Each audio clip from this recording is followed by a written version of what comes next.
तो हेलो दोस्तों, ये हमारा आज का एक और next episode love me for who I am का।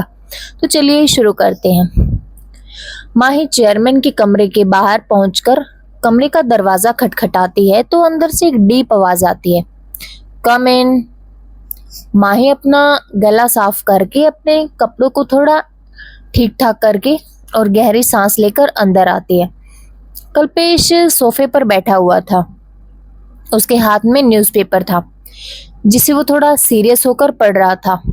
अचानक वो नजर उठाकर देखता है तो उसे वहां पर मोक्ष खड़ा हुआ दिखाई देता है, जिसे देखकर वो आगे आकर बैठने का इशारा करता है। माही चुपचाप आगे आ जाती है और सोफे पर जाकर आराम से बैठ जाती है। आपने बुलाया? कल्पेश दीवान न्यूज़पेपर को टेबल पर रखकर मोक्ष की तरफ देखकर बोला, तुमसे एक बहुत ज़रूरी बात करनी है मुझे। तभी पियून कमरे के अंदर आता है और वहां पर 2 कॉफ़ी के कप रखकर चला जाता है। कॉफ़ी का कप अपने हाथ में लेते हुए कल्पेश मोक्ष को कॉफ़ी उठाने का इशारा करता है। माही थोड़ा awkward होती है पर चुपचाप कॉफ़ी को अपने हाथ में उठा लेती है और पीने लगती है। कल्पेश माही से बोला, तुम्हारी तबीयत में अब कितना सुधार है? क्या तुम काम करने के लायक हो? ये सुनकर माही थोड़ा सा कंफ्यूज हो जाती है कि उसे क्या जवाब देना चाहिए। तबीयत तो बिल्कुल टनाटन थी उसकी, लेकिन वो काम कैसे कर सकती है? मोक्ष के काम का तो उसे कुछ भी आइडिया नहीं है। अगर कर दिया और कुछ गड़बड़ हो गई तो कल को मोक्ष वापस अपनी बॉडी में आएगा तो जान ही ले लेगा उसकी। माही ने अपने गले को थोड़ा साफ करते हुए कहा, अब वो डैड, एक्चुअली बात यह है कि वैसे तो मैं ठीक हूँ, लेकिन अभी भी थोड़ा सा मुझे ऐसा लगता है कि मुझे कुछ दिन आराम करने की ज़रूरत है। काम करने के लिए मैं थोड़ा ठीक नहीं हूँ अभी। कल्पेश एक गहरी सांस लेकर हल्का सा सर हिलाता है और कॉफी पीने लगता है। उसने अपने आंखों पर स्पेक्स लगाए हुए थे जिन्हें वो थोड़ा ठीक करते हुए माही से थोड़ी डीप आवाज में बोला, एक बहुत इम्पोर्टेंट कॉन्फ्रेंस होने वाली है जिसे अटेंड करना तुम्हारे लिए बहुत ज़रूरी है। ये सुनकर माही थोड़ा सा परेशान हो जाती है। अरे यार, मैं कैसे अटेंड करूं? नहीं नहीं, मैं नहीं कर सकती। कोई बहाना तो बनाकर टाल देती हूँ। वो कुछ बोलने वाली होती है कि तभी उससे उससे पहले ही कल्पेश अपनी बात को आगे बढ़ाता है। शहर में जितने भी कंपनी है या देश और दुनिया में, वहाँ के सारे सीईओ वहाँ पर इकट्ठा होने वाले हैं उस कॉन्फ्रेंस को अटेंड करने के लिए। अगर ये बहुत ज़्यादा ज़रूरी नहीं होता तो तुम्हारी इस हालत में मैं तुम्हें इसे कभी नहीं अटेंड करने देता। अब क्योंकि ये काफ़ी ज़्यादा ज़रूरी है, इसलिए देख लो अगर तुम जा सकते हो तो, वरना तो फिर मैं हान को ही भेज दूंगा तुम्हारे बिहाफ पे। वो ये कॉन्फ्रेंस अटेंड कर लेगा। माही ने तुरंत पूछते हुए कहा, आपने क्या कहा? सभी कंपनी के सीईओ वहां पर आने वाले हैं? उसके बाद माही सोचते हुए बोली, इसका मतलब युवराज भी? ये सोचकर ही एक्साइटमेंट में माही की आंखें चमक जाती है। कल्पेश ने जवाब दिया, हाँ, सारे सीईओ वहां पर इकट्ठा होने वाले हैं और मुझे ऐसा लगता है कि वो कॉन्फ्रेंस तुम्हारे बहुत अच्छी अपॉर्चुनिटी हो सकती है तुम्हारे लिए, हमारे लिए बिजनेस को नेक्स्ट लेवल पर ले जाने की ओर, और वहां पर तुम्हें काफी कुछ सीखने को भी मिलेगा, तो यू शुड गो। माही ने तुरंत खड़े होकर कहा, ठीक है डैड, मैं ये कॉन्फ्रेंस अटेंड करूंगा। वैसे कब निकलना है और कौन से शहर में है ये? कल्पेश ने कॉफी के कप को वापस नीचे रखते हुए जवाब दिया, 2 दिन बाद निकलना है और ये कॉन्फ्रेंस यहाँ किसी शहर में नहीं है, ऑस्ट्रेलिया में है। अचानक कल्पेश की बात सुनकर माही बेसुध होकर सोफे पर गिर जाती है, मतलब बैठ जाती है। उसकी आंखें बड़ी हो जाती है और सांस तो लेना जैसे वो भूल ही जाती है। क्या क्या कहा आपने? कहाँ पर ये कॉन्फ्रेंस? माही कंफर्म करने के लिए दोबारा पूछती है, क्योंकि उसे ऐसा लगता है जैसे उसने कुछ गलत सुन लिया। लेकिन दूसरी बार भी जब उसे यही सेम शब्द सुनाई दिया, ऑस्ट्रेलिया में है, माही चौंक जाती है। उसका दिल जोर से धड़कने लगता है। मतलब देश से बाहर? ओ माय गॉड, मैं पहली बार देश के बाहर जाऊंगी। ये सोचकर ही माही का दिल खुशी से नाचने लगता है। वो तुरंत अपने मोक्ष के डैड से बोली, ठीक है डैड, मैं ये कॉन्फ्रेंस अटेंड जरूर करूंगी, करूंगा। माही की बात सुनकर कल्पेश ने कहा, आर यू श्योर? क्योंकि तुमने अभी भी कहा था कि तुम बेटर फील नहीं कर रहे हो। अगर तुम नहीं जाना चाहते तो कोई बात नहीं, मैं तुम्हारी जगह पर। वो इतना ही बोलता है कि माही तुरंत बोल पड़ती है, नहीं नहीं नहीं, मेरी जगह कोई नहीं जाएगा, मैं खुद जाऊंगा ऑस्ट्रेलिया। मैं ही जाऊंगा ये कॉन्फ्रेंस को अटेंड करने के लिए।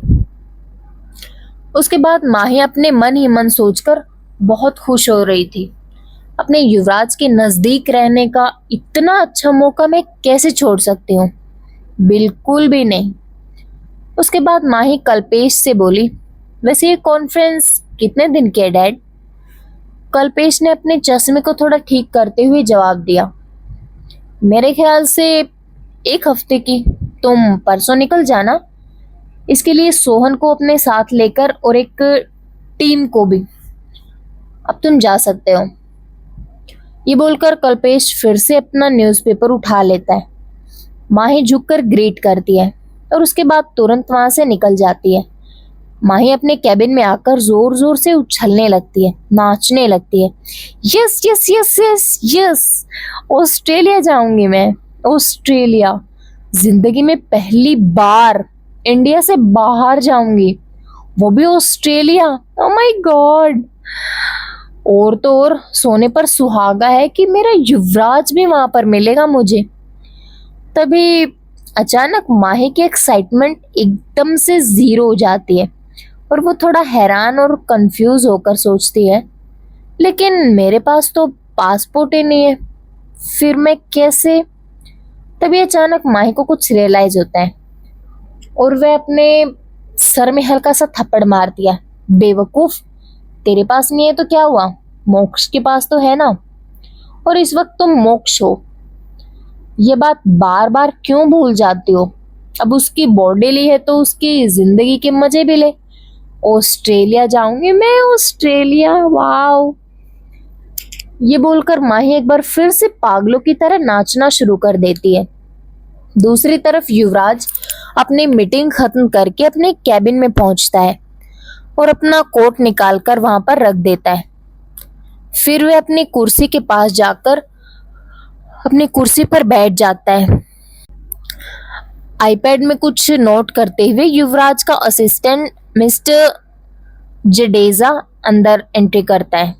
युवराज अपने लैपटॉप को खोलकर उसमें कुछ देखने लगता है। तभी जडेजा युवराज के बगल में आकर खड़ा हो जाता है और आईपैड को वापस बंद करते हुए युवराज की तरफ देखकर कहता है, सर, परसों ऑस्ट्रेलिया के लिए आपकी टिकट कंफर्म हो गई है। युवराज हल्का सा अपना सर हिला देता है, ठीक है, फिलहाल कुछ वक्त के लिए मुझे डिस्टर्ब मत करना, सारी मीटिंग्स कंप्लीट हो गई है, आप मुझे थोड़ा आराम करना है। जडेजा तुरंत बोला, जी सर, डोंट वरी, वैसे भी अब सिर्फ एक मीटिंग बाकी है जो कि शाम 5 बजे होगी, आपके पास काफी सारा वक्त है, आप आराम से आराम कर सकते हैं, मैं आपके लिए कॉफी भिजवाता हूँ। ये बोलकर जडेजा वहां से चला जाता है। युवराज कुछ देर वहां पर बैठता है और फिर खड़ा होकर अपने पर्सनल कमरे में चला जाता है जो कि उसके केबिन के साथ अटैच था। युवराज के केबिन के साथ उसका पर्सनल कैमरा भी लगा हुआ था जो कि उसका बेडरूम था जहां पर वह अक्सर सो जाया करता था जब वो घर नहीं जा पाता था या फिर उसे कुछ से ज्यादा ही काम होता था ऑफिस में, तो वो यहीं रुक जाता था और यहीं पर आराम भी करता था।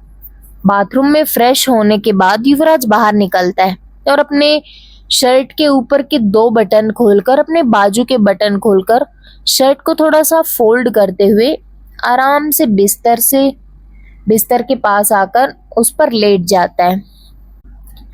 वैसे 2 रातों से वो ठीक से सोया नहीं, काम के चक्कर में। वाकई में काफी ज्यादा काम था यार। तो फिलहाल उसे थोड़ा आराम करने की जरूरत थी। वह अपनी आंखें बंद करता है और गहरी सांस लेकर अपनी बॉडी को रिलैक्स करता है। कुछ देर जब अपनी आंखें बंद किए हुए रखता है तो उसे अचानक से उस रात की याद आती है जब मोक्ष उसके साथ सड़क पर था।